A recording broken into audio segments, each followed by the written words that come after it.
ਜਸ TV ਦੇਖ ਰਹੇ ਤੁਸੀਂ, ਮੈਂ KP ਸਿੰਘ। ਅੱਜ ਦਾ ਮੁੱਦਾ ਵੇ ਤੁਹਾਡਾ ਸਭ ਦਾ ਸਵਾਗਤ ਕਰਦਾ।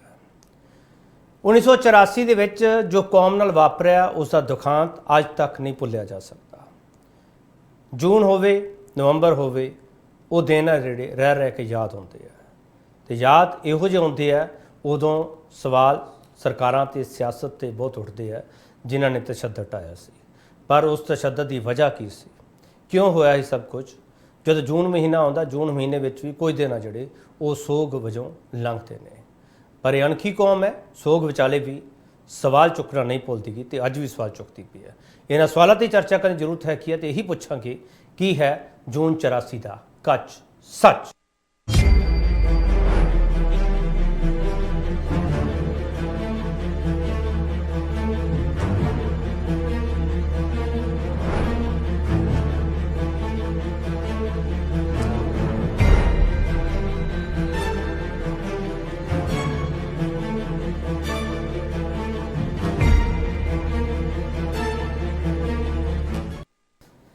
फटाफट तुहानूं पॉइंटर दस दिए तो उस पॉइंटर तो बाद बहुत ही खास मेहमान साडे नाल मौजूद होणगे। जून 84 के 39 वरे हो चुके हैं। 1984 जख्मां नूं तकरीबन 4 दहाके बीत चुके हैं। तो इन्हां 4 दहाकिਆਂ ਵਿੱਚ ਜ਼ਖਮ ਜਿਹੜੇ ਰੋਜ਼ ਸਤਾਉਂਦੇ ਨੇ। ਦੇਸ਼ ਵਿਦੇਸ਼ ਵਿੱਚ ਸ਼ਹੀਦੀ ਸਮਾਗਮ ਕਰਵਾਏ ਜਾ ਰਹੇ ਇਹਨਾਂ ਦਿਨਾਂ ਵਿੱਚ, ਉਹ ਲਗਾਤਾਰ ਹੁੰਦੇ ਆ ਤੇ ਉੱਥੇ ਲਗਾਤਾਰ ਇਹ ਸਵਾਲ ਕੀਤੇ ਜਾਂਦੇ ਆ ਕਿ ਇਹ ਜੂਨ 84 ਸਾਡੇ ਹਿੱਸੇ ਕਿਉਂ ਆਇਆ। 39ਵੇਂ ਸਾਲ ਵਿੱਚ ਵੀ ਇਨਸਾਫ ਦੀ ਮੰਗ ਅਧੂਰੀ ਹੈ, ਬਾਕੀ ਹੈ।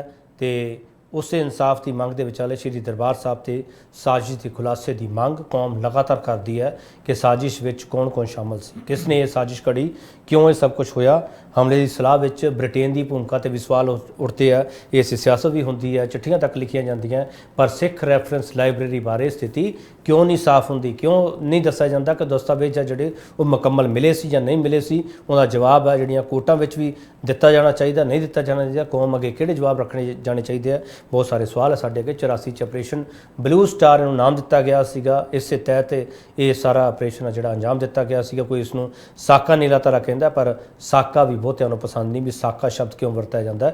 ਬਹੁਤ ਸਾਰੇ ਇਹੋ ਜਿਹੇ ਸਵਾਲ ਵੀ ਹੈ। ਸੂਬੇ ਦੇ ਹੱਕਾਂ ਮੁਤਲਕ ਵਿੱਢੇ ਸੰਘਰਸ਼ ਕਾਰਨ ਇਹ ਸਾਰੀ ਖਿੱਚੋਤਾਣ ਹੋਈ ਸੀ ਤੇ ਇਸ ਖਿੱਚੋਤਾਣ ਦੇ ਵਿਚਾਲੇ ਕਿਸ ਨੇ ਕਿਸ ਧੜੇ ਦੀ ਅਗਵਾਈ ਕੀਤੀ ਤੇ ਕਿਹੜੇ ਰੂਪ ਵਿੱਚ ਕੀਤੀ, ਇਹ ਸਵਾਲ ਸਾਡੇ ਸਾਹਮਣੇ ਅੱਜ ਵੀ ਖੜੇ ਆ। ਤੇ ਬਹੁਤ ਹੀ ਖਾਸ ਮਹਿਮਾਨ ਸਾਡੇ ਨਾਲ ਮੌਜੂਦ ਹੈ ਜਿਨ੍ਹਾਂ ਨੇ ਇਸ ਮੁਤਲਕ ਕਿਤਾਬ ਵੀ ਲਿਖੀ ਹੈ। ਤਕਰੀਬਨ ਉਹ 8 ਕਿਤਾਬਾਂ ਲਿਖ ਚੁੱਕੇ ਆ ਤੇ ਪੰਜਾਬ ਯੂਨੀਵਰਸਿਟੀ ਦੇ ਵਿੱਚ ਬਹੁਤ ਵਰੇ ਉਹਨਾਂ ਨੇ ਲਗਾਏ ਆ। ਤਕਰੀਬਨ ਉਨੇ ਹੀ ਵਰੇ ਲਗਾਏ ਆ ਜਿੰਨੇ ਵਰੇ ਅੱਜ ਇਨਸਾਫ ਮੰਗਦਿਆਂ ਨੂੰ ਹੋ ਗਏ ਨੇ। ਤੇ ਉਹਨਾਂ ਨੂੰ ਤੁਸੀਂ ਬਹੁਤ ਹੀ ਸੰਜੀਦਗੀ ਨਾਲ ਸੁਣਦੇ ਹੋ, ਸਮਝਦੇ ਹੋ ਤੇ ਬਹੁਤ ਹੀ ਉਹ ਤਿੱਖੀ ਟਿੱਪਣੀਆਂ ਲਈ ਜਾਣੇ ਜਾਂਦੇ। ਡਾਕਟਰ ਗੁਰਦਰਸ਼ਨ ਸਿੰਘ ਢਿੱਲੋਂ ਸਿੱਖ ਬੁੱਧੀਜੀਵੀ ਨੇ। ਡਾਕਟਰ ਢਿੱਲੋਂ ਬਹੁਤ ਸਵਾਗਤ ਹੈ ਸਰ ਤੁਹਾਡਾ। ਧੰਨਵਾਦ ਜੀ, ਬਹੁਤ ਬਹੁਤ ਮਿਹਰਬਾਨੀ। ਤੁਹਾਨੂੰ ਵੀ ਸਤਿਕਾਰ ਸਹਿਤ, ਤੁਹਾਡੇ ਸਰੋਤਿਆਂ ਨੂੰ ਵੀ ਪਿਆਰ ਤੇ ਸਤਿਕਾਰ ਸਹਿਤ ਵਾਹਿਗੁਰੂ ਜੀ ਕਾ ਖਾਲਸਾ ਵਾਹਿਗੁਰੂ ਜੀ ਕੀ ਫਤਿਹ ਜੀ। ਵਾਹਿਗੁਰੂ ਖਾਲਸਾ ਵਾਹਿਗੁਰੂ ਫਤਿਹ। ਹਾਂਜੀ ਡਾਕਟਰ ਢਿੱਲੋਂ, ਮੈਨੂੰ ਤਾਂ ਇਹ ਸਮਝ ਨਹੀਂ ਆ ਰਹੀ ਕਿ ਮੈਂ ਸਵਾਲ ਤੁਹਾਡੇ ਤੋਂ ਪੁੱਛਾਂ ਕੀ, ਕਿਉਂਕਿ ਤੁਹਾਡੀ ਕਿਤਾਬ ਵਿੱਚ ਬਹੁਤ ਦਰਦ ਹੈ। ਹਾਂਜੀ, ਕੀ ਪੁੱਛਾਂ ਮੈਂ ਡਾਕਟਰ ਢਿੱਲੋਂ?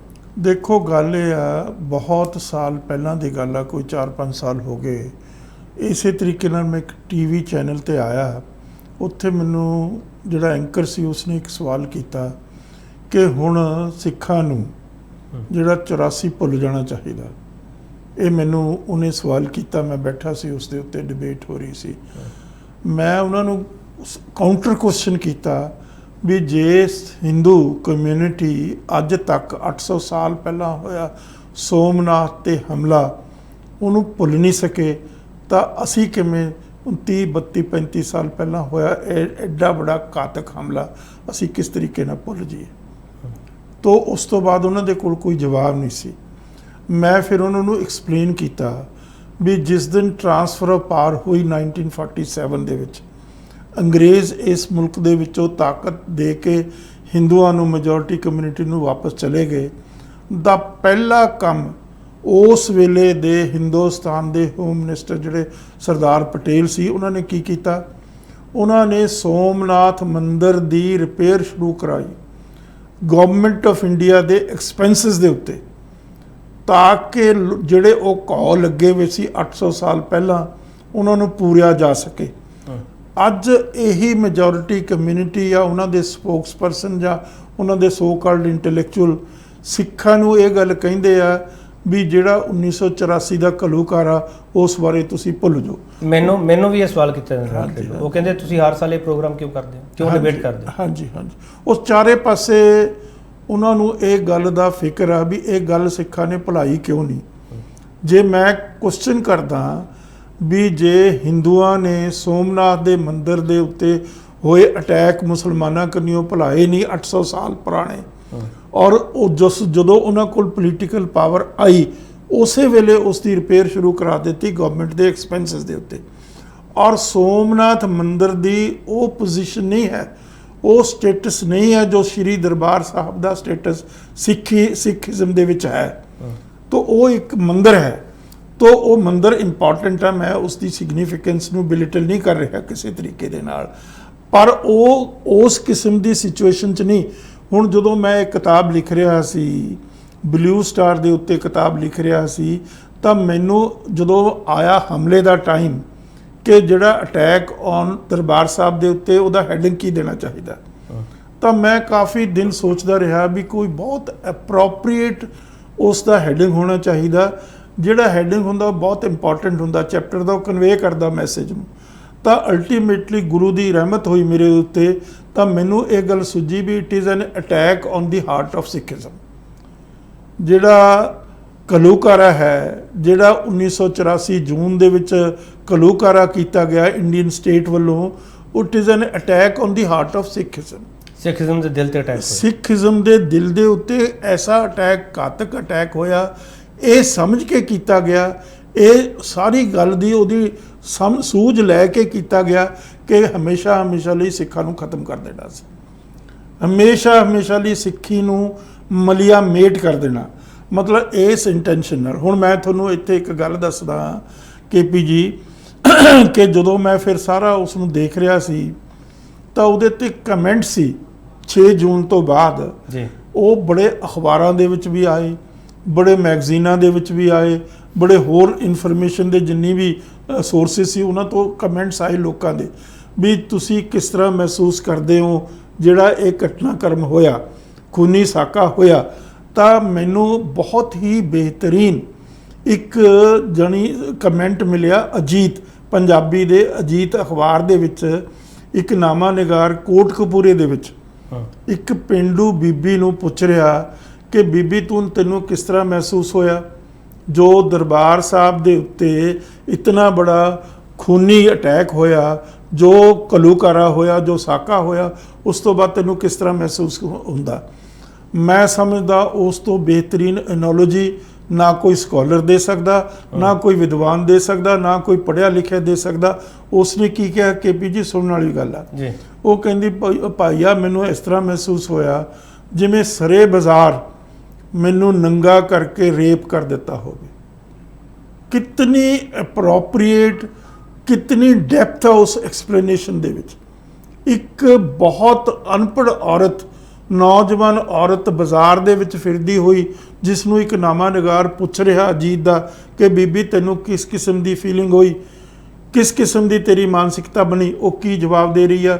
ਹੁਣ ਮੈਨੂੰ ਦੱਸੋ ਇਸ ਤੋਂ ਬਿਹਤਰੀਨ ਜਵਾਬ, ਇਸ ਤੋਂ ਡੂੰਘਾਈ ਵਾਲਾ ਜਵਾਬ ਕੋਈ ਵਿਦਵਾਨ, ਕੋਈ ਪੜ੍ਹਿਆ ਲਿਖਿਆ, ਕੋਈ ਨਾਮਾ ਨਿਗਾਰ, ਕੋਈ ਜਰਨਲਿਸਟ ਦੇ ਸਕਦਾ? ਨਹੀਂ ਦੇ ਸਕਦਾ। ਉਹ ਮੈਂ ਆਪਣੀ ਕਿਤਾਬ ਦੇ ਵਿੱਚ ਬਹੁਤ ਉਹਦੀ ਐਨਾਲੋਜੀ ਦੇ ਕੇ ਸਾਰੀ ਚੀਜ਼ ਨੂੰ ਐਕਸਪਲੇਨ ਕਰਨ ਦੀ ਕੋਸ਼ਿਸ਼ ਕੀਤੀ ਹੈ। ਇਹ ਇਤਨਾ ਬੜਾ ਘਾਉ ਹੈ ਡਾਕਟਰ ਢਿੱਲੋਂ, ਜਿਹੜਾ ਐਡਾ ਵੱਡਾ ਦਰਦ ਹੈ ਕੌਮ ਨੇ ਸੁਮਾਇਆ ਹੋਇਆ।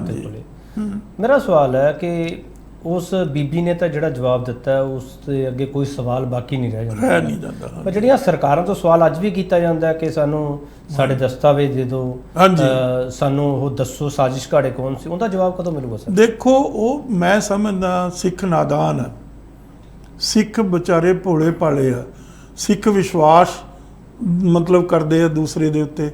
ਜਿਸ ਦੁਸ਼ਮਣ ਨੇ ਤੁਹਾਡੇ ਸਿੱਖੀ ਦੇ ਦਿਲ ਦੇ ਉੱਤੇ ਇਤਨਾ ਘਾਤਕ ਅਟੈਕ ਕੀਤਾ, ਇੰਨਾ ਖੂਨ ਖਰਾਬਾ ਕੀਤਾ, ਉਹ ਤੁਹਾਨੂੰ ਕਿਉਂ ਦੇਣਗੇ ਉਹ ਚੀਜ਼ਾਂ, ਕਿਉਂ ਦਸਤਾਵੇਜ਼ ਦੇਣਗੇ? ਉਹਨਾਂ ਨੇ ਤਾਂ ਉਹਨਾਂ ਦਸਤਾਵੇਜ਼ਾਂ ਨੂੰ ਮਲੀਆ ਮੇਟ ਕੀਤਾ।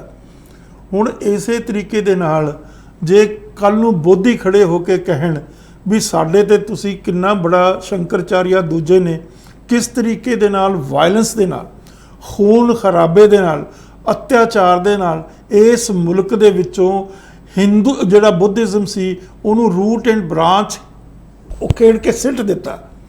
ਉਹਨਾਂ ਦੀਆਂ ਕਿਤਾਬਾਂ ਸਾੜ ਦਿੱਤੀਆਂ, ਉਹਨਾਂ ਦੀਆਂ ਲਾਇਬ੍ਰੇਰੀਆਂ ਸਾੜ ਦਿੱਤੀਆਂ, ਉਹਨਾਂ ਦੀਆਂ ਯੂਨੀਵਰਸਿਟੀਆਂ ਢਾਹ ਢੇਰੀ ਕਰ ਦਿੱਤੀਆਂ, ਉਹਨਾਂ ਤੇ ਕਿਤਨਾ ਜ਼ੁਲਮੋ ਸਿਤਮ, ਕਿਤਨਾ ਖੂਨ ਖਰਾਬਾ ਕੀਤਾ। ਅੱਜ ਸ਼ੰਕਰਾਚਾਰੀਆ ਦੂਜਾ ਮਤਲਬ ਹਿੰਦੂ ਮਾਨਸਿਕਤਾ ਦੇ ਵਿੱਚ ਬਹੁਤ ਵੱਡੀ ਜਗ੍ਹਾ ਰੱਖਦਾ, ਉਸ ਨੂੰ ਉਹ ਪੂਜਦੇ ਆ, ਉਸ ਦੀ ਉਹ ਰਿਸਪੈਕਟ ਕਰਦੇ ਆ। ਕਿਉਂ ਰਿਸਪੈਕਟ ਕਰਦੇ ਆ? ਕਿਉਂਕਿ ਉਸ ਨੇ ਬੁੱਧਿਜ਼ਮ ਨੂੰ ਖਤਮ ਕਰਕੇ ਰੂਟ ਐਂਡ ਬ੍ਰਾਂਚ ਉਹਨੇ ਰਿਵਾਈਵਲ ਹਿੰਦੂਇਜ਼ਮ ਦਾ ਕੀਤਾ।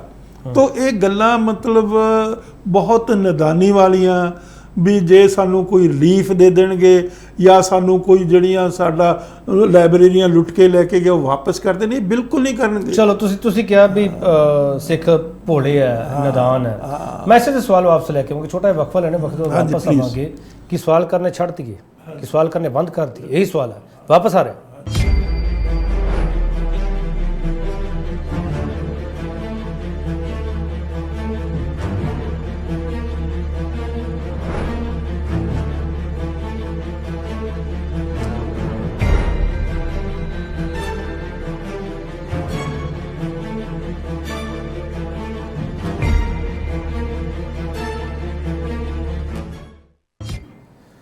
ਅਸੀਂ ਪੁੱਛ ਰਹੇ ਹਾਂ ਕੀ ਹੈ ਜੂਨ 84 ਦਾ ਕੱਚ ਸੱਚ। ਇਹ ਡਾਕਟਰ ਗੁਰਦਰਸ਼ਨ ਸਿੰਘ ਢਿੱਲੋਂ ਹੋਰਾਂ ਦੀ ਕਿਤਾਬ ਹੈ ਜਿਹੜੀ ਅੰਗਰੇਜ਼ੀ ਦੇ ਵਿੱਚ ਇੰਡੀਆ ਕਮਿਟ ਸੁਸਾਈਡ। ਅੰਗਰੇਜ਼ੀ ਵਿੱਚ ਲਿਖਣ ਦਾ ਮਤਲਬ ਇਸ ਕਰਕੇ ਹੈ ਕਿ ਦੁਨੀਆ ਨੂੰ ਪਤਾ ਲੱਗੇ ਉਦੋਂ ਕੀ ਹੋਇਆ ਸੀਗਾ, ਪਰ ਦੁਨੀਆ ਨੇ ਕਿੰਨਾ ਪੜ੍ਹੀ ਹੈ ਤੇ ਕੀ ਕੁਝ ਦੁਨੀਆ ਨੇ ਦੱਸਿਆ, ਉਹ ਸੱਚ ਕਿੱਥੇ ਛੁਪਿਆ ਹੈ, ਉਹੀ ਪੁੱਛਣ ਦੀ ਕੋਸ਼ਿਸ਼ ਕਰੇ। ਡਾਕਟਰ ਢਿੱਲੋਂ, ਇਹ ਕਿਤਾਬ ਤਾਂ ਤੁਸੀਂ ਅੰਗਰੇਜ਼ੀ 'ਚ ਲਿਖਤੀ, ਹਾਂਜੀ, ਸਾਰੇ ਪੜ੍ਹਨ, ਹਾਂਜੀ, ਪੜ੍ਹ ਵੀ ਲਈ ਉਹਨਾਂ ਨੇ ਜਿਨ੍ਹਾਂ ਨੇ ਪੜ੍ਹਨੀ ਸੀ। ਡਾਕਟਰ ਹਾਂਜੀ, ਹਾਂਜੀ। ਸਰ ਜਵਾਬ ਕੌਣ ਦੇਊਗਾ ਸਰ? ਦੇਖੋ, ਇਹਦਾ ਜਵਾਬ ਕੋਈ ਹੈ ਹੀ ਨਹੀਂ। ਜਿਹੜਾ ਦੁਸ਼ਮਣ ਹੈ ਉਸ ਨੇ ਤੁਹਾਨੂੰ ਮਲੀਆ ਮੇਟ ਕਰਨ ਲਈ ਇਹ ਕੀਤੀ। ਕੋਈ ਲੋਕ ਕਹਿ ਦਿੰਦੇ ਜੀ ਕਾਂਗਰਸ ਨੇ ਕਰਾਈ ਹੈ, ਕਾਂਗਰਸ ਨੇ ਨਹੀਂ ਕਰਾਈ। ਇੱਕ ਹਿੰਦੂ ਮਾਨਸਿਕਤਾ ਜਿਸ ਦੇ ਵਿੱਚ ਕਾਂਗਰਸ ਵੀ ਹੈ, ਬੀਜੇਪੀ ਹੈ। ਜੇ LK ਅਡਵਾਨੀ ਦੀ ਜਿਹੜੀ ਆਟੋਬਾਇਓਗ੍ਰਾਫੀ ਹੈ ਉਸ ਨੂੰ ਤੁਸੀਂ ਪੜ੍ਹ ਲਓ, ਮਾਈ ਕੰਟਰੀ ਮਾਈ ਪੀਪਲ, ਉਸ ਦੇ ਵਿੱਚ ਉਹ ਖੁੱਲ੍ਹ ਕੇ ਕਹਿ ਰਿਹਾ LK ਅਡਵਾਨੀ ਕਿ ਮੈਂ ਮਜਬੂਰ ਕੀਤਾ ਇੰਦਰਾ ਗਾਂਧੀ ਨੂੰ ਕਿ ਉਹ ਜਲਦੀ ਅਟੈਕ ਕਰੇ ਔਰ ਮੇਰੇ ਕਹਿਣ ਤੇ ਉਹ ਅਟੈਕ ਹੋਇਆ। ਔਰ ਜਦੋਂ ਬਾਅਦ ਦੇ ਵਿੱਚ 6 ਜੂਨ ਤੋਂ ਬਾਅਦ ਅੰਮ੍ਰਿਤਸਰ ਸ਼ਹਿਰ ਦੇ ਵਿੱਚ ਲੱਡੂ ਵੰਡੇ ਗਏ, ਤਾਂ ਉਹ ਲੱਡੂ ਵੰਡੇ ਗਏ ਜਿਹੜੇ CRPF ਤੇ ਦੂਸਰੇ ਜਿਹੜੀਆਂ ਪੈਰਾਮਿਲਟਰੀ ਫੋਰਸਿਸ ਦੇ ਬੰਦੇ ਲੱਗੇ ਹੋਏ ਸੀ, ਜਿਨ੍ਹਾਂ ਦੀ ਪਾਰਟਿਸਿਪੇਸ਼ਨ ਸੀ।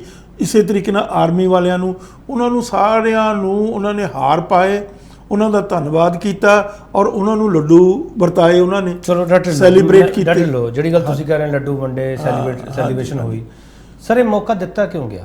ਸਵਾਲ ਤਾਂ ਇਹ ਹੈ ਕਿਸ ਤਰ੍ਹਾਂ ਇਹ ਮੌਕਾ ਕਿਉਂ ਦਿੱਤਾ ਗਿਆ? ਨਹੀਂ, ਉਹ ਤੁਸੀਂ ਗੱਲ ਸਮਝੋ ਨਾ ਜੀ। ਹਾਂਜੀ, ਜਿਹੜੀ ਜਦੋਂ ਹਿੰਦੁਸਤਾਨ ਦੇ ਵਿੱਚੋਂ ਜਿਹੜੀ ਪਾਵਰ ਹੈਂਡਓਵਰ ਕੀਤੀ ਇਹਨਾਂ ਨੂੰ, ਅੱਜ ਦੇ ਰੂਲਰਸ ਨੂੰ ਜਿਹੜੇ ਹੈਗੇ ਆ ਮੈਜੋਰਿਟੀ ਕਮਿਊਨਿਟੀ ਹਿੰਦੂਆਂ ਦੀ ਨੂੰ, ਤਾਂ ਉਹਨਾਂ ਨੇ ਇੱਕ ਫਰੇਮਵਰਕ ਦਿੱਤਾ ਅੰਗਰੇਜ਼ਾਂ ਨੇ ਕਿ ਤੁਸੀਂ ਕਿਸ ਤਰੀਕੇ ਨਾਲ ਇਸ ਮੁਲਕ ਦੇ ਉੱਤੇ ਰਾਜ ਕਰਨਾ ਤਾਂ ਕਿ ਤੁਹਾਡੀ ਰਾਜ ਦੀ ਤਾਕਤ ਬਾਕਾਇਦਾ ਕਾਇਮ ਰਹੇ, ਤਾਂ ਤੁਹਾਡਾ ਰਾਜ ਡੋਮਡੋਲਾ ਨਾ ਖਾਵੇ। ਤਾਂ ਉਹਨਾਂ ਨੇ ਕੀ ਕਿਹਾ ਵੀ ਸਭ ਤੋਂ ਪਹਿਲਾਂ ਤੁਸੀਂ ਸਿੱਖਾਂ ਨੂੰ ਡੀਲ ਕਰਨਾ। ਸਿੱਖਾਂ ਨੂੰ ਤੁਸੀਂ 2 ਐਸਪੈਕਟ ਤੋਂ ਡੀਲ ਕਰਨਾ। ਸਿੱਖਾਂ ਦੇ 2 ਸੋਰਸਿਸ ਆਫ ਸਟਰੈਂਥ ਹੈ, ਜਿੱਥੋਂ ਇੰਸਪੀਰੇਸ਼ਨ ਲੈਂਦੇ ਆ, ਜਿੱਥੋਂ ਮੋਰਲ ਸਟਰੈਂਥ ਲੈਂਦੇ ਆ, ਜਿੱਥੋਂ ਉਹ ਸਾਰੀ ਦੀ ਸਾਰੀ ਆਪਣੀ ਜ਼ਿੰਦਗੀ ਦੀਆਂ ਜਿਹੜੀਆਂ ਜੋ ਵੀ ਚੀਜ਼ਾਂ ਹੈਗੀਆਂ ਉਹ ਤੋਂ ਇੰਸਪਾਇਰ ਹੁੰਦੇ ਆ। ਇੱਕ ਤਾਂ ਸ਼੍ਰੀ ਗੁਰੂ ਗ੍ਰੰਥ ਸਾਹਿਬ ਤੋਂ ਸਿੱਖਾਂ ਨੂੰ ਤੋੜਨਾ, ਇੱਕ ਸ਼੍ਰੀ ਦਰਬਾਰ ਸਾਹਿਬ ਤੋਂ ਸਿੱਖਾਂ ਨੂੰ ਤੋੜਨਾ।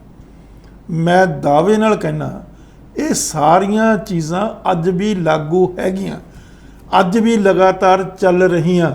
ਹੁਣ ਤੁਸੀਂ ਮੈਨੂੰ ਪੁੱਛੋ ਕਿਵੇਂ ਚੱਲ ਰਹੀਆਂ?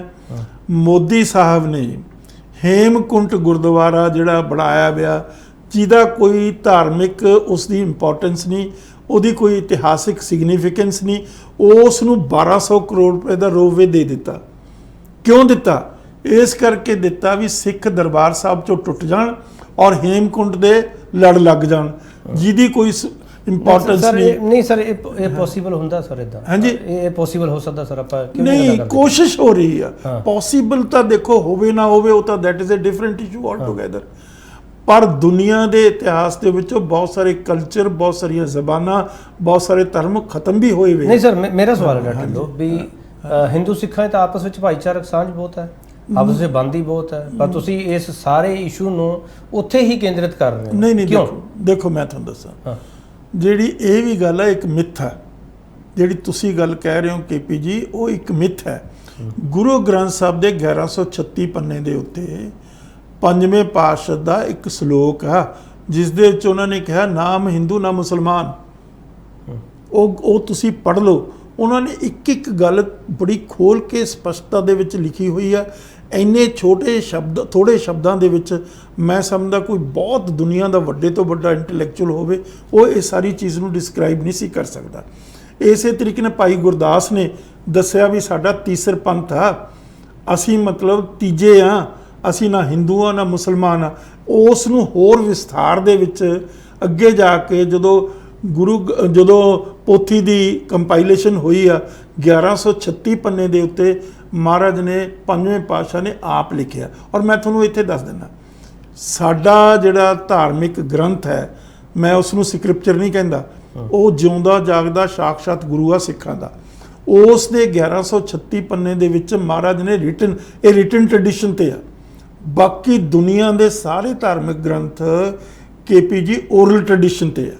ਜੀ ਪਹਿਲਾ ਇੱਕ ਧਾਰਮਿਕ ਗ੍ਰੰਥ ਆ ਦੁਨੀਆ ਦੇ ਮਾਨਵਤਾ ਦੇ ਇਤਿਹਾਸ ਦੇ ਵਿੱਚ, ਜਿਹੜਾ ਪ੍ਰੋਫਿਟ ਨੇ ਆਪਣੀ ਲਾਈਫ ਟਾਈਮ ਦੇ ਵਿੱਚ ਲਿਖਿਆ ਰਿਟਨ, ਤਾਂ ਉਸ ਦੇ ਵਿੱਚ ਕਿੰਤੂ ਪਰੰਤੂ ਹੋ ਨਹੀਂ ਸਕਦਾ। ਜੇ ਰਿਟਨ ਡਾਕੂਮੈਂਟ, ਜੇ ਓਰਲ ਡਾਕੂਮੈਂਟ ਹੋਵੇ ਉਸ ਦੇ ਉੱਤੇ ਤੁਸੀਂ ਕਿੰਤੂ ਪਰੰਤੂ ਉਸ ਦੇ ਵਿੱਚ ਤੁਸੀਂ ਤਬਦੀਲੀਆਂ ਕਰ ਸਕਦੇ ਹੋ। ਤਾਂ ਮਹਾਰਾਜ ਨੂੰ ਇਸ ਗੱਲ ਦਾ ਪਤਾ ਸੀ, ਉਹਨਾਂ ਨੂੰ ਇਸ ਗੱਲ ਦੀ ਸੂਝ ਸੀ, ਇਸ ਗੱਲ ਦਾ ਗਿਆਨ ਸੀ, ਇਸ ਗੱਲ ਦਾ ਵਿਜ਼ਨ ਸੀ ਕਿ ਮੇਰੇ ਤੋਂ ਬਾਅਦ ਇਹ ਸਵਾਲ ਉੱਠਣਗੇ।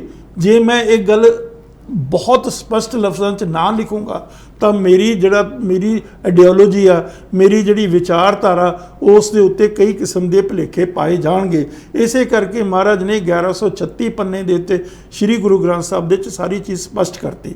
ਔਰ ਭਾਈ ਗੁਰਦਾਸ ਨੇ ਆਪਣੀਆਂ ਵਾਰਾਂ 'ਚ ਸਾਰੀ ਚੀਜ਼ ਸਪਸ਼ਟ ਕਰ ਦਿੱਤੀ ਹੈ। ਤੀਸਰ ਪੰਥ ਦੀ ਗੱਲ ਕੀਤੀ, ਨਿਰਮਲ ਪੰਥ ਦੀ ਗੱਲ ਕੀਤੀ ਆ। ਹੋਰ ਇਸ ਤੋਂ ਵੱਧ ਸਪਸ਼ਟ ਕੀ ਕੀਤਾ, ਉਹ ਵੀ ਰਿਟਨ ਫਾਰਮ ਵਿੱਚ ਸਾਨੂੰ ਅਵੇਲੇਬਲ ਆ। ਭਾਈ ਗੁਰਦਾਸ ਦੀਆਂ ਵਾਰਾਂ, ਸ੍ਰੀ ਗੁਰੂ ਗ੍ਰੰਥ ਸਾਹਿਬ ਤੋਂ ਵੱਧ ਔਰ ਬਿਹਤਰੀਨ ਡਾਕੂਮੈਂਟ ਦੁਨੀਆ ਦੇ ਵਿੱਚ ਹੋ ਹੀ ਨਹੀਂ ਸਕਦਾ ਕੋਈ। ਚਲੋ ਅਸੀਂ ਉਸ ਗੁਰੂ ਗ੍ਰੰਥ ਸਾਹਿਬ ਤੋਂ ਹੀ ਸੇਧ ਲੈਂਦੇ ਹਾਂ। ਹਾਂਜੀ, ਉਸੇ ਤੋਂ ਹੀ ਸਿੱਖਦੇ ਹਾਂ, ਉਸੇ ਤੋਂ ਹੀ ਅਸੀਂ ਅੱਗੇ ਵਧਦੇ ਹਾਂ। ਇੰਸਪੀਰੇਸ਼ਨ ਹੈ। ਹਾਂਜੀ। ਮੇਰਾ ਸਵਾਲ ਹੈ ਡਾਕਟਰ ਲੋ, ਤੁਸੀਂ ਕਹਿ ਰਹੇ ਹੋ ਕਿ ਸਿੱਖ ਨਾਦਾਨ ਹੈ, ਵਿਚਾਰੇ ਹੈ, ਕਿ ਉਹਨਾਂ ਤੋਂ ਜਵਾਬ ਮੰਗਦੇ ਪਏ ਜਿੱਥੋਂ ਜਵਾਬ ਮਿਲਣੇ ਨਹੀਂ ਮਿਲਣੇ, ਤੇ ਫਿਰ ਸਰ ਸਵਾਲ ਕਰਨੇ ਬੰਦ ਕਰ ਦਈਏ? ਸਰ ਨਹੀਂ, ਸਵਾਲ ਕਰਨੇ ਬਿਲਕੁਲ ਨਾ ਕਰੋ। ਤੁਸੀਂ ਕਿਸ ਤੋਂ ਮੰਗ ਰਹੇ ਹੋ? ਕੌਣ ਤੁਹਾਨੂੰ ਦੇਗਾ? ਕੌਣ ਜਿਨ੍ਹਾਂ ਨੇ ਉਹ ਸਾਰਾ ਸਾਕਾ ਕੀਤਾ, ਜਿਨ੍ਹਾਂ ਨੇ ਉਹ ਸਾਰਾ ਘਟਨਾਕ੍ਰਮ ਕੀਤਾ, ਖੂਨ ਖਰਾਬਾ ਕੀਤਾ, ਉਹ ਤੁਹਾਨੂੰ ਕਿਉਂ ਦੇਣਗੇ ਜੀ ਉਹ ਚੀਜ਼? ਮੇਰੀ ਵਿਚਾਰਧਾਰਾ ਬਿਲਕੁਲ ਡਿਫਰੈਂਟ ਹੈਗੀ ਆ। ਜਿਸ ਕਿਸਮ ਦੇ ਲੋਕ ਹੁਣ ਕਹੀ ਜਾਂਦੇ ਜੀ ਉਹ ਸਾਨੂੰ ਕੋਈ ਰਾਹਤ ਦੇ ਦੇਣਗੇ, ਕਿਉਂ ਦੇਣਗੇ ਰਾਹਤ? ਉਹਨਾਂ ਦੀਆਂ ਨਜ਼ਰਾਂ ਦੇ ਵਿੱਚ ਸਿੱਖੀਜ਼ਮ ਸਭ ਤੋਂ ਜ਼ਿਆਦਾ ਡੇਂਜਰਸ ਆ for the integrity of this country, for the solidarity of this country. ਦੇਖੋ, ਅਸੀਂ ਨਾ ਤਾਂ ਮਤਲਬ ਮੰਨਦੇ ਹਾਂ ਵੀ ਨੈਸ਼ਨਲਿਜ਼ਮ ਦੇ ਵਿੱਚ ਬਿਲੀਵ ਕਰਦੇ ਹਾਂ। ਨੈਸ਼ਨਲਿਜ਼ਮ ਬੜਾ ਇੱਕ ਡੇਂਜਰਸ ਕਨਸੈਪਟ ਹੈ, ਜਿਸ ਨੇ ਦੁਨੀਆ ਦੇ ਵਿੱਚ ਸਭ ਤੋਂ ਜ਼ਿਆਦਾ ਤਬਾਹੀ ਮਚਾਈ ਹੈ ਔਰ ਤਬਾਹੀ ਮਚਾ ਰਿਹਾ। ਉਹ 19th ਸੈਂਚੁਰੀ ਦਾ, ਉਸ ਤੋਂ ਪਹਿਲਾਂ ਕੋਈ ਨੈਸ਼ਨਲਿਜ਼ਮ ਦਾ ਨਾਂ ਨਹੀਂ ਸੀ। ਤਾਂ ਕੀ ਹੋਇਆ? ਫਸਟ ਵਰਲਡ ਵਾਰ ਨੈਸ਼ਨਲਿਜ਼ਮ ਦੇ ਨਾਂ 'ਤੇ ਲੜੀ ਗਈ, ਸੈਕੰਡ ਵਰਲਡ ਵਾਰ ਨੈਸ਼ਨਲਿਜ਼ਮ ਦੇ ਨਾਂ 'ਤੇ ਲੜੀ ਗਈ, ਔਰ ਅੱਜ ਵੀ ਨੈਸ਼ਨਲਿਜ਼ਮ ਦੇ ਨਾਂ ਦੇ ਉੱਤੇ on the unity and integrity of the people, nationalism ਦੇ ਜਿਹੜੀ ਮਾਤਾ ਬਣਾ ਦਿੱਤੀ, ਗੋਡੈਸ ਬਣਾ ਦਿੱਤੀ ਆ ਜਿਹੜੀ ਸਟੇਟ ਆ, ਉਸ ਦੇ ਨਾਂ ਦੇ ਉੱਤੇ ਕਿਸ ਤਰੀਕੇ ਨਾਲ ਸਾਰੀ ਦੁਨੀਆ ਦੇ ਵਿੱਚ ਘੱਟ ਗਿਣਤੀਆਂ ਦੇ ਨਾਲ ਜ਼ੁਲਮੋ ਸਿਤਮ ਹੋ ਰਿਹਾ। ਐਸੇ ਤਰੀਕੇ ਨਾਲ ਕਲੈਸ਼ ਆਫ ਸਿਵਲਾਈਜੇਸ਼ਨ, ਹੰਟਿੰਗਟਨ ਦੀ ਬਹੁਤ ਮਸ਼ਹੂਰ ਕਿਤਾਬ ਆ, 2 ਸਾਲ ਹੋ ਗਏ ਵਿਚਾਰਾ ਗੁਜ਼ਰ ਗਿਆ। ਉਸ ਨੇ ਬੜੇ ਸਪਸ਼ਟ ਸ਼ਬਦਾਂ ਦੇ ਵਿੱਚ ਲਿਖਿਆ ਕਿ 7 ਸਿਵਲਾਈਜੇਸ਼ਨ ਸੀਗੀਆਂ ਦੁਨੀਆ ਦੇ ਵਿੱਚ, ਔਰ ਅੱਜ ਉਹ 5 ਰਹਿ ਗਈਆਂ। ਔਰ ਅੱਜ ਫੇਰ ਅੱਗੇ ਖਤਰਾ, ਘੱਟ ਜ਼ਮਾਨਾ ਵਾਲਿਆਂ ਨੂੰ ਖਤਰਾ, ਇਸੇ ਤਰ੍ਹਾਂ ਘੱਟ ਧਰਮ ਵਾਲਿਆਂ ਨੂੰ ਖਤਰਾ, ਘੱਟ ਕਲਚਰ ਵਾਲਿਆਂ ਨੂੰ ਖਤਰਾ, ਚਾਰੇ ਪਾਸੇ ਖਤਰੇ ਮੰਡਰਾ ਰਹੇ ਆ। ਸਿੱਖ ਵੀ ਰਿਸੀਵਿੰਗ ਐਂਡ ਤੇ ਇਸੇ ਤਰ੍ਹਾਂ। ਹੁਣ ਮੈਂ ਤੁਹਾਨੂੰ ਬੜੀ ਦਿਲਚਸਪ ਗੱਲ ਦੱਸਦਾ, ਆ ਹੁਣੇ ਆਫ ਲੇਟ ਕੁਝ ਦਿਨਾਂ ਦੀ ਗੱਲ ਆ, ਇੱਕ ਔਰਤ ਨਾਗਾਲੈਂਡ ਦੇ ਵਿੱਚ ਉਹਨਾਂ ਦੀ ਕੋਈ ਜ਼ਬਾਨ ਸੀ, ਉਹ ਬੋਲਦੀ ਸੀ, ਤਾਂ ਉਹ ਜ਼ਬਾਨ ਬੋਲਣ ਵਾਲੀ ਉਹ ਇੱਕੋ ਔਰਤ ਰਹਿ ਗਈ। ਔਰ ਉਹ 80-85 ਸਾਲ ਦੀ ਔਰਤ ਸੀ, ਬੁੱਢੀ ਔਰਤ। ਉਹਨੂੰ ਪਤਾ ਸੀ ਵੀ ਮੈਂ ਮਰ ਜਾਣਾ ਥੋੜ੍ਹੇ ਦਿਨਾਂ ਬਾਅਦ, ਉਹ ਮਰ ਵੀ ਗਈ। ਔਰ ਉਸ ਤੋਂ ਪਹਿਲਾਂ ਉਹ ਰੋਂਦੀ ਪਿੱਟਦੀ ਰਹੀ ਵੀ ਮੇਰੀ ਜ਼ਬਾਨ ਖਤਮ ਹੋ ਗਈ। ਜ਼ਬਾਨ ਦਾ, ਸਾਡੀ ਜ਼ਬਾਨ ਦੇ ਉੱਤੇ ਹਰ ਪਹਿਲੂ ਤੇ ਅਟੈਕ ਹੋਇਆ। ਕਿਸ ਤਰੀਕੇ ਨਾਲ ਪੰਜਾਬੀ ਸੂਬੇ ਦੀ ਜਿਹੜੀ ਸਾਰੀ ਸਟਰਗਲ ਹੈ, ਐਜੀਟੇਸ਼ਨ ਹੈ, ਜਿਹੜਾ ਸਾਰੇ ਮੋਰਚੇ ਹੈ, ਉਹਨਾਂ ਨੂੰ ਕਿਸ ਤਰ੍ਹਾਂ ਮਲਾਈਨ ਕੀਤਾ ਗਿਆ। ਦੇਖੋ ਦੂਸਰੀਆਂ ਜ਼ਬਾਨਾਂ ਦੇ ਆਧਾਰ ਤੇ ਅਗਲਿਆਂ ਨੇ ਸੂਬੇ ਬਣਾਤੇ। ਜਦੋਂ ਸਿੱਖਾਂ ਨੇ ਸੂਬਾ ਮੰਗਿਆ ਤਾਂ ਤੁਹਾਨੂੰ ਪਤਾ ਵੀ ਇੱਕ ਕਿਤਾਬ ਆ ਇੰਦਰਾ ਗਾਂਧੀ ਦੀ ਆਟੋਬਾਇਓਗ੍ਰਾਫੀ, ਉਹਦਾ ਟਾਈਟਲ ਆ ਮਾਈ ਟਰੁੱਥ, ਉਹ ਅਵੇਲੇਬਲ ਹੈਗੀ ਹੈ। ਉਸ ਮਾਈ ਟਰੁੱਥ ਦੇ ਵਿੱਚ KPG ਉਹ ਖੁੱਲ੍ਹ ਕੇ ਲਿਖਦੀ ਆ ਵੀ my father with all the might at his command oppose the creation of Punjabi ਸੂਬਾ because it will bring the Punjabi Hindus in A minority. ਮਤਲਬ ਇਹ ਮਾਨਸਿਕਤਾ ਇੰਦਰਾ ਗਾਂਧੀ ਨੇ ਕੋਟ ਕੀਤੀ ਹੋਈ ਇਹ ਕੋਟ ਕੀਤੀ ਵੀ ਆ, ਇਸ ਕਿਤਾਬ 'ਚ ਕੋਟ ਕੀਤੀ ਵੀ ਹੈ, ਪੇਜ ਦਿੱਤਾ ਹੋਇਆ। ਔਰ ਇਹ ਵੀ ਦੱਸ ਦਿੰਨਾ, ਉਹ ਗੁਰੂ ਗੋਬਿੰਦ ਸਿੰਘ ਭਵਨ ਦੀ ਲਾਇਬ੍ਰੇਰੀ 'ਚੋਂ ਕਿਤਾਬ ਪਈ ਆ ਮਾਈ ਟਰੁੱਥ, ਜਾ ਕੇ ਦੇਖ ਲਓ। ਤੋ ਮੇਰਾ ਮਤਲਬ ਕਹਿਣ ਦਾ ਇਹ ਆ ਕਿ ਪੰਡਿਤ ਨਹਿਰੂ ਤੋਂ ਲੈ ਕੇ ਅੱਜ ਤੱਕ ਦੇ ਹੁਕਮਰਾਨ ਆ ਜਿਹੜੇ, ਮੈਂ ਤੁਹਾਨੂੰ ਹੁਣ ਮੋਦੀ ਸਾਹਿਬ ਦੀ ਵੀ ਦੱਸਤੀ, ਮੈਂ ਕੇਜਰੀਵਾਲ ਸਾਹਿਬ ਦਾ ਵੀ ਦੱਸ ਦਿੰਦਾ ਤੁਹਾਨੂੰ ਜੇ ਲੋੜ ਆ। ਤੋ ਮੇਰਾ ਮਤਲਬ ਕੋਈ ਬੰਦਾ ਵੀ ਇਹੋ ਜਿਹਾ ਨਹੀਂ ਜਿਹੜਾ ਸਿੱਖਾਂ ਲਈ ਸੁਹਿਰਦ ਹੋਵੇ। ਚਲੋ ਮੈਂ ਇੱਕ ਛੋਟਾ ਜਿਹਾ ਵਕਫਾ ਲੈਣਾ ਡਾਕਟਰ ਢਿੱਲੋਂ, ਮੈਂ ਵਾਪਸ ਆ ਰਿਹਾ। ਡਾਕਟਰ ਢਿੱਲੋਂ ਨੇ ਇੱਕ ਬਹੁਤ ਵੱਡਾ ਸਵਾਲ ਖੜਾ ਕੀਤਾ ਕਿ ਘੱਟ ਗਿਣਤੀ ਕੌਮਾਂ ਤੇ ਜ਼ੁਬਾਨ, ਇਹਨਾਂ ਦੋਨਾਂ ਤੇ ਹਮਲਾ ਕੀਤਾ ਜਾ ਰਿਹਾ ਤੇ ਇਹ ਲਗਾਤਾਰ ਜਾਰੀ ਹੈ। ਇਹ ਕਹਿੰਦੇ ਆ ਕਿ ਮਾਨਸਿਕਤਾ ਵਿੱਚ ਇਹ ਚੀਜ਼ਾਂ ਆ ਚੁੱਕੀਆਂ ਨੇ, ਜਿਹੜੀ ਸਿਆਸੀ ਮਾਨਸਿਕਤਾ। ਹੁਣ ਪਤਾ ਨਹੀਂ ਸਿਆਸੀ ਮਾਨਸਿਕਤਾ ਸਾਰਿਆਂ ਦੀ ਇਦਾਂ ਹੁੰਦੀ ਹੈ, ਮੈਂ ਹੀ ਚੀਜ਼ ਸਮਝਣ ਦੀ ਕੋਸ਼ਿਸ਼ ਕਰ ਰਿਹਾ। ਵਾਪਸ ਆ ਰਿਹਾ।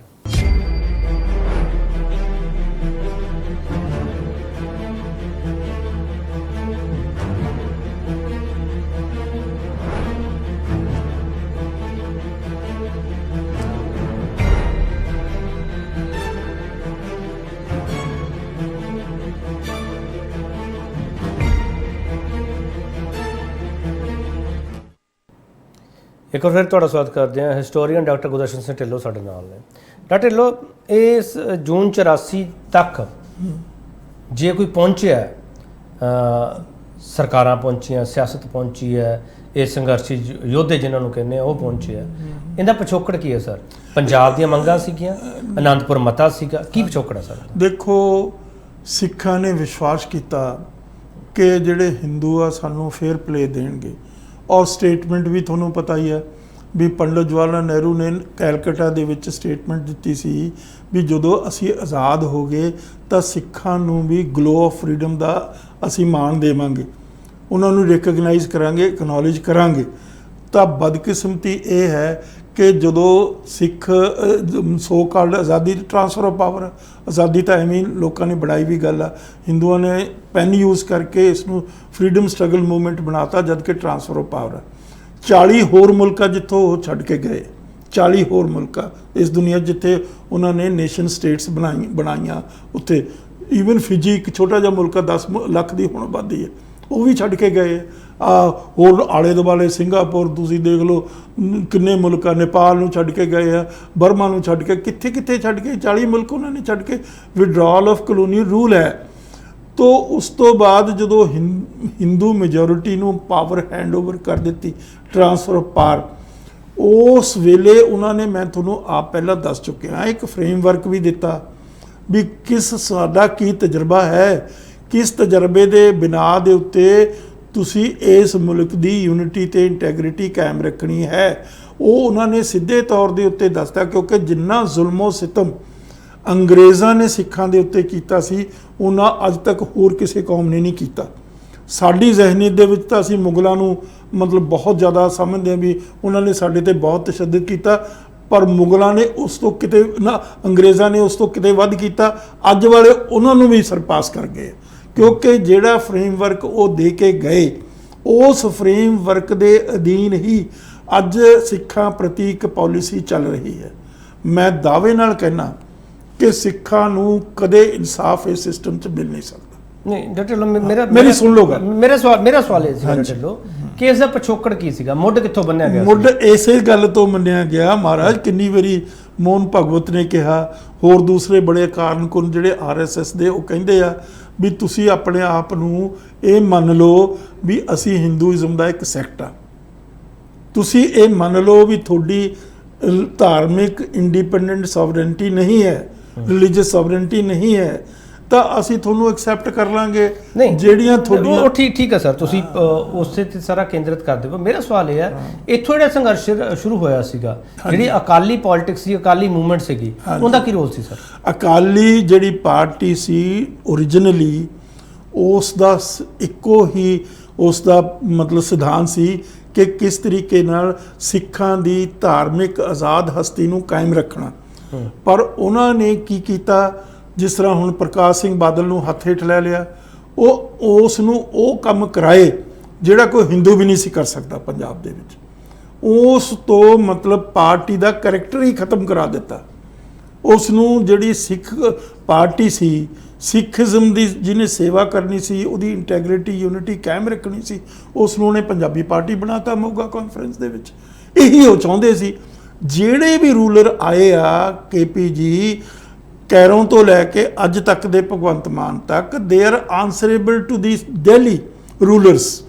ਅੱਜ ਦਾ ਭਗਵੰਤ ਮਾਨ ਲੈ ਲਓ, ਉਹ ਕੋਈ ਗੱਲ ਅੱਖ ਵੀ ਨਹੀਂ ਚਮ ਸਕਦਾ ਬਗੈਰ ਕੇਜਰੀਵਾਲ ਦੇ ਹੁਕਮ ਤੋਂ। ਅੱਜ ਪੰਜਾਬ ਨੂੰ ਕੌਣ ਰੂਲ ਕਰ ਰਿਹਾ? ਕੇਜਰੀਵਾਲ ਰੂਲ ਕਰ ਰਿਹਾ। ਇਹ ਤਾਂ ਜਗ ਜ਼ਾਹਰ ਹੈ, ਇਹਦੇ 'ਚ ਮੈਨੂੰ ਬਹੁਤੀ ਕਹਿਣ ਦੀ ਲੋੜ ਨਹੀਂ, ਐਕਸਪਲੇਨ ਕਰਨ ਦੀ ਲੋੜ ਨਹੀਂ। ਇਸੇ ਤਰੀਕੇ ਨਾਲ ਕੈਰੋਂ, ਇਸੇ ਤਰੀਕੇ ਨਾਲ ਦਰਬਾਰਾ ਸਿੰਘ, ਇਸੇ ਤਰੀਕੇ ਨਾਲ ਦੂਜੇ ਸਾਰੇ, ਬੇਅੰਤ ਸਿੰਘ, ਸਾਰੇ ਲਾ ਲਓ। ਔਰ ਉਹਨਾਂ ਨੇ ਸੈਂਟਰ ਦੇ ਇਸ਼ਾਰਿਆਂ ਦੇ ਉੱਤੇ ਸਿੱਖਾਂ ਤੇ ਜ਼ੁਲਮੋ ਸਿਤਮ ਕੀਤੇ ਆ।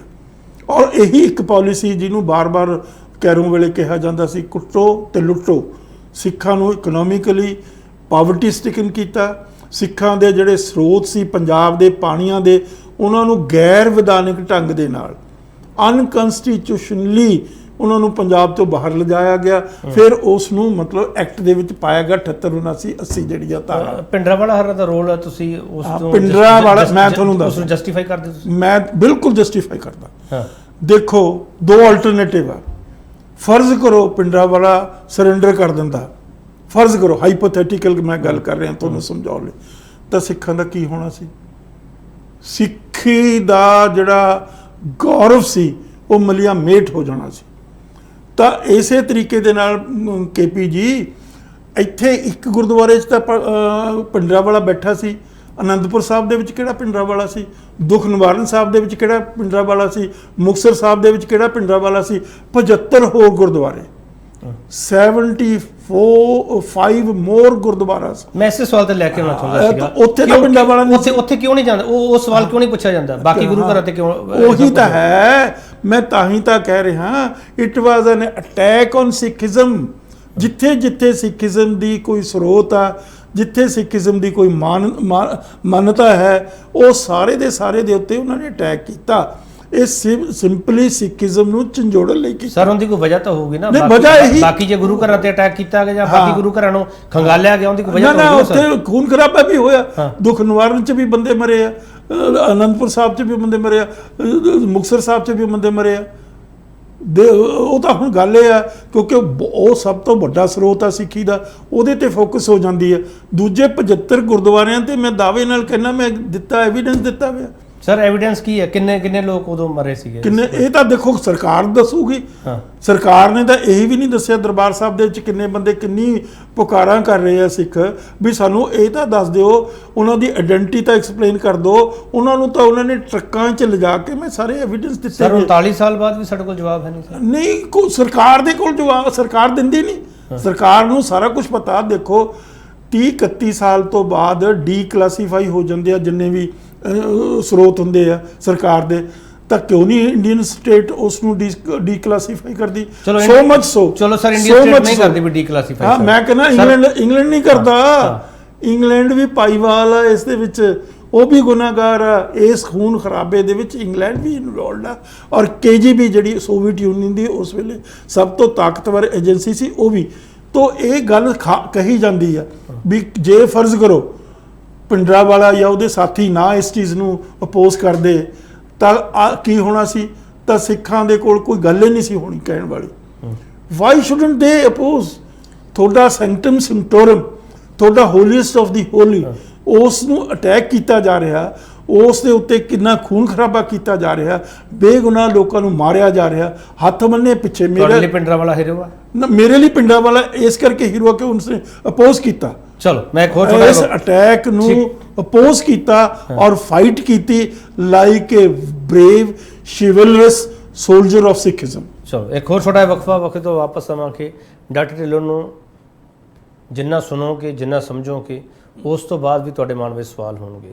ਇਹ ਸਵਾਲ ਲਗਾਤਾਰ ਹੁੰਦੇ ਰਹਿਣਗੇ। 39 ਸਾਲ ਬਾਅਦ ਵੀ ਜੇ ਸਵਾਲ ਹੋ ਰਿਹਾ ਇਹਦਾ ਮਤਲਬ ਸਵਾਲਾਂ ਦੇ ਜਵਾਬ ਨਹੀਂ ਮਿਲ ਰਹੇ, ਇਸ ਲਈ ਹੋ ਰਿਹਾ। ਵਾਪਸ ਆ ਰਿਹਾ, ਹੋਰ ਸਵਾਲ ਕਰੂੰਗਾ ਜ਼ਰੂਰ।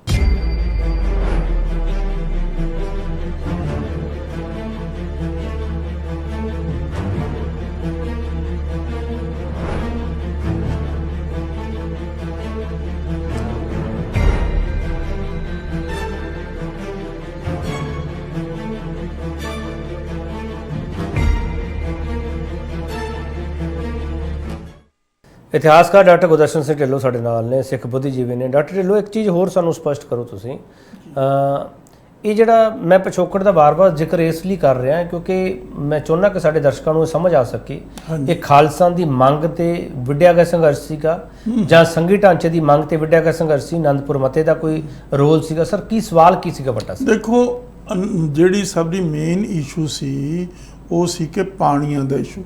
ਪਾਣੀ ਇੱਕ ਬਹੁਤ ਇੰਪੋਰਟੈਂਟ ਕਿਸੇ ਵੀ ਪ੍ਰੋਸਪੈਰਿਟੀ ਦੇ ਲਈ, ਚਾਹੇ ਉਹ ਇੰਡਸਟਰੀ ਆ ਤਾਂ ਉਹਦੇ ਲਈ ਪਨ ਬਿਜਲੀ ਦੀ ਜ਼ਰੂਰਤ ਆ, ਜੇ ਉਹ ਖੇਤੀ ਆ ਉਹਦੇ ਲਈ ਸਿੱਧੇ ਤੌਰ ਤੇ ਪਾਣੀ ਦੀ ਜ਼ਰੂਰਤ ਆ। ਮੈਂ ਤੁਹਾਨੂੰ ਵਰਲਡ ਬੈਂਕ ਦੀ ਇੱਕ ਕੋਟੇਸ਼ਨ ਦੇ ਰਿਹਾ, ਉਹਨੇ ਬੜੇ ਖੁੱਲ੍ਹੇ ਤਰੀਕੇ ਨਾਲ ਕੁਝ ਸਾਲ ਪਹਿਲਾਂ ਇਹ ਗੱਲ ਕਹੀ ਆ, the basis of future wars amongst the nations would be a portable water.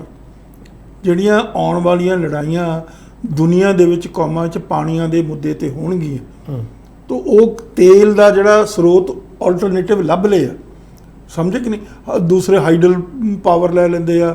ਇਸੇ ਤਰੀਕੇ ਨਾਲ ਹੁਣ ਸੋਲਰ ਐਨਰਜੀ ਆ ਗਈ ਆ, ਬਹੁਤ ਸਾਰੇ ਸਰੋਤ ਨਵੇਂ ਆ ਗਏ ਆ। ਪੀਣ ਵਾਲੇ ਪਾਣੀ ਦਾ ਸਰੋਤ, ਪੀਣ ਵਾਲੇ ਪਾਣੀ ਦਾ ਸਰੋਤ ਅੱਜ ਤੱਕ ਕਿਸੇ ਨੂੰ ਨਹੀਂ ਲੱਭਿਆ। ਜਿਊਜ਼ ਨੇ ਬੜੀ ਕੋਸ਼ਿਸ਼ ਕੀਤੀ, ਇਜ਼ਰਾਈਲ ਨੇ, ਕਿਉਂਕਿ ਉਹਨਾਂ ਕੋਲ ਪਾਣੀ ਪੀਣ ਵਾਲਾ ਨਹੀਂ ਅਵੇਲੇਬਲ, ਪਰ ਉਹ ਵੀ ਨਹੀਂ ਕੱਢ ਸਕੇ ਉਸ ਦਾ ਸਰੋਤ। ਤੋ ਅੱਜ ਬੇਸਿਸ ਜਿਹੜਾ ਫਿਊਚਰ ਆ, ਚਾਹੇ ਇੰਡਸਟਰੀ ਨੂੰ ਤੁਸੀਂ ਲੈ ਲਓ, ਚਾਹੇ ਦੂਸਰੇ ਪਾਸੇ ਖੇਤੀ ਤੁਸੀਂ ਐਗਰੀਕਲਚਰ ਲੈ ਲਓ, ਪ੍ਰੋਡਕਸ਼ਨ ਲੈ ਲਓ, ਉਹ ਸਾਰੀ ਦੀ ਸਾਰੀ ਪਾਣੀ ਤੇ। ਔਰ ਮੈਂ ਤੁਹਾਨੂੰ ਇੱਥੇ ਦੱਸਣਾ ਚਾਹੁੰਦਾ ਕਿ ਸਾਡੇ ਮੁਲਕ ਦੀ ਟੋਟਲ ਆਬਾਦੀ 17% ਹਿੰਦੁਸਤਾਨ 'ਚ ਰਹਿੰਦੀ ਹੈ। ਦੁਨੀਆ ਦੀ ਆਬਾਦੀ ਦਾ 17% ਇੰਡੀਆ 'ਚ ਰਹਿੰਦਾ। ਔਰ ਜਿਹੜਾ ਅਵੇਲੇਬਲ ਪੋਰਟੇਬਲ ਵਾਟਰ ਆ, ਪੋਰਟੇਬਲ ਵਾਟਰ ਹੁੰਦਾ ਪੀਣਯੋਗ ਤੇ ਖੇਤੀਯੋਗ ਵਾਲ, ਉਹਨੂੰ ਪੋਰਟੇਬਲ ਵਾਟਰ ਕਹਿੰਦੇ, ਉਹ ਸਿਰਫ 4% ਆ। ਹੁਣ 4% ਤੋਂ ਵੀ ਘਟਦਾ ਜਾ ਰਿਹਾ, ਔਰ ਉਹ ਪਾਣੀ ਘਟਦਾ ਜਾ ਰਿਹਾ, ਆਬਾਦੀ ਵੱਧਦੀ ਜਾ ਰਹੀ ਹੈ। ਤਾਂ ਲੋੜਾਂ ਪਾਣੀ ਦੀਆਂ ਜ਼ਿਆਦਾ ਐਗਰੀਕਲਚਰ ਲਈ, ਕਿਉਂਕਿ ਪਹਿਲਾਂ ਅਸੀਂ ਇੱਕ ਫਸਲ ਕਰਦੇ ਸੀ, ਹੁਣ 3-3 4-4 ਫਸਲਾਂ ਕਰਦੇ। ਤੁਸੀਂ ਇਹ ਸਾਰਾ ਸੰਘਰਸ਼ ਹੈ ਪਾਣੀ ਦੇ ਮੁੱਦੇ ਤੇ ਪਾਣੀ ਦਾ ਬਹੁਤ ਵੱਡਾ ਮੁੱਦਾ। ਇੱਕੋ ਹੀ ਸਟੇਟ ਆ ਇੰਡੀਆ ਦੇ ਵਿੱਚ ਜਿਹਦਾ ਪਾਣੀ ਗੈਰ ਵਿਧਾਨਿਕ ਢੰਗ ਦੇ ਨਾਲ ਲੁੱਟਿਆ ਗਿਆ। ਔਰ ਮੈਂ ਤੁਹਾਨੂੰ ਇੱਥੇ ਹੋਰ ਵੀ ਦੱਸ ਦਿੰਦਾ, ਕਰਨਾਟਕਾ ਦੇ ਵਿੱਚ ਝਗੜਾ ਸੀ ਕਾਵੇਰੀ ਦੇ ਵਾਟਰ ਦਾ। ਕਾਵੇਰੀ ਓਰੀਜਿਨੇਟ ਹੁੰਦੀ ਹੈ ਕਰਨਾਟਕਾ ਤੋਂ, ਉਹ ਜਾਂਦੀ ਆ ਪਾਂਡੀਚੇਰੀ ਦੇ ਵਿੱਚ, ਤਾਮਿਲਨਾਡੂ 'ਚ, ਫਿਰ ਕੇਰਲਾ 'ਚ, ਫਿਰ ਉਹ ਅਰੇਬੀਅਨ ਸੀ 'ਚ ਗਿਰ ਜਾਂਦੀ ਹੈ। ਜਿਹੜੇ ਦੂਜੇ ਸੂਬੇ ਆ ਉਹ ਕੋਰਪੇਰੀਅਨ ਆ, ਲੇਕਿਨ 3 ਵਾਰੀ ਸੁਪਰੀਮ ਕੋਰਟ ਨੇ ਆਦੇਸ਼ ਦਿੱਤਾ ਕਰਨਾਟਕਾ ਦੀ ਸਰਕਾਰ ਨੂੰ ਵੀ ਪਾਣੀ ਦਿਓ ਤੁਸੀਂ ਹੇਠਲੇ ਸੂਬਿਆਂ ਨੂੰ, ਪਾਂਡੀਚੇਰੀ ਨੂੰ ਦਿਓ ਤੁਸੀਂ, ਦੂਸਰੇ ਤਾਮਿਲਨਾਡੂ ਨੂੰ ਦਿਓ, ਕੇਰਲਾ ਨੂੰ ਦਿਓ, ਪਰ ਉਹਨਾਂ ਨੇ ਨਹੀਂ ਦਿੱਤਾ।